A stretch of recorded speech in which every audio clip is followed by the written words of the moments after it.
மாற்றி மாற்றி மறுநாடி ஃபைனலுக்கு செல்லப்போவது யார்? குஜராத்தா, ராஜஸ்தானா? அதாவது இந்த வருட ஐபிஎல்லின் ரிசல்ட் என்ன என்பது தெரிய வர இன்னும் 2 போட்டிகள் தான் மீதம் இருக்கிறது. அதிலும் அந்த 2 போட்டிகளில் ஒரு போட்டி இன்றைய தினம் நடந்துவிட்டது. அதில் குஜராத் அணியும் ராஜஸ்தான் அணியும் இன்றைய தினம் மோதியது. அப்படியாக தொடங்கிய இந்த போட்டியில் இன்று போட்டி தொடங்கி டாஸை வென்ற ராஜஸ்தான் அணி முதலில் பேட்டிங்கை தேர்வு செய்திருந்தது.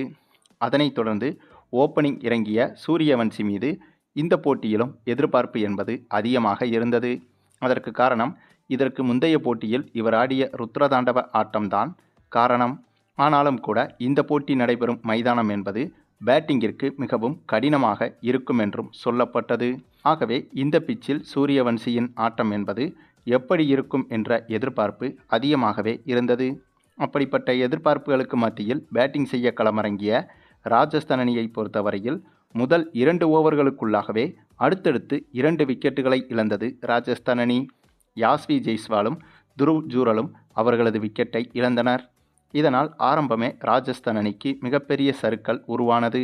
ஆனால் அதற்கு பிறகு இந்த 14 வயது சிறுவன் சூரியவன்சி இருக்காரு பாருங்க, இந்த மனுஷன் சும்மா அதிரடியாக விளையாடிட்டு போயிடுவார் அப்படின்னு தான் இவ்வளவு நாள் நினச்சிருந்தோம். ஆனால் இன்னைக்கு போட்டியில் இந்த சிறுவன் நிறுத்தி நிதானமாக அனுபவம் வாய்ந்த பேட்ஸ்மேன் போல போட்டியை கடைசி வரையிலும் கொண்டு சென்றார். அதாவது இவரை தவிர்த்து மற்ற ராஜஸ்தான் பேட்ஸ்மேன்கள் அடுத்தடுத்து விக்கெட்டுகளை இழந்து திணறி வர, ஆனால் சூரியவன்சி மட்டுமே நிதானமாகவும் அதே சமயம் அதிரடியாகவும் விளையாடி ராஜஸ்தான் அணிக்கு உயிர் கொடுத்து கொண்டே வந்தார் சூரியவன்சி. இவருக்கு பக்கபலமாக நம்ம ரவீந்திர ஜடேஜாவும் பேட்டிங் செய்ய களமிறங்கி இவரும் 45 ரன்கள் வரை எடுத்து கொடுத்தார்.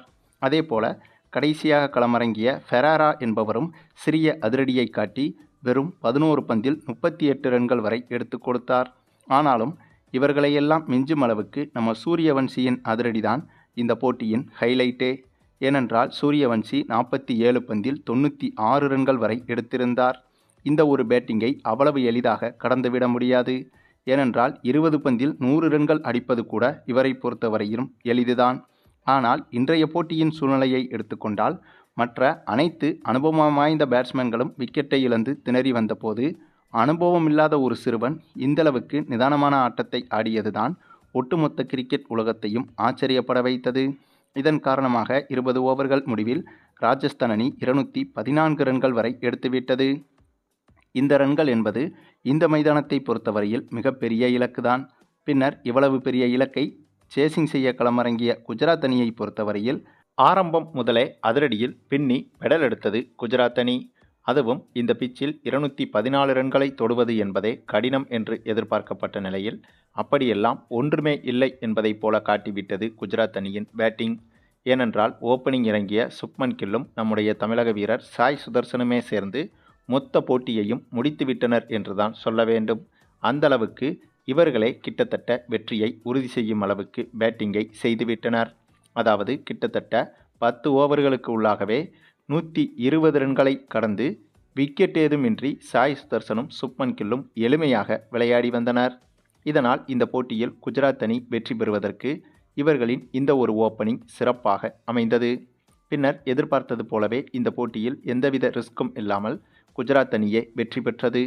இந்த ஒரு வெற்றி காரணமாக ஆர்சிபி அணியை இறுதிப் போட்டியில் எதிர்கொள்ளப் போவது குஜராத் அணிதான்.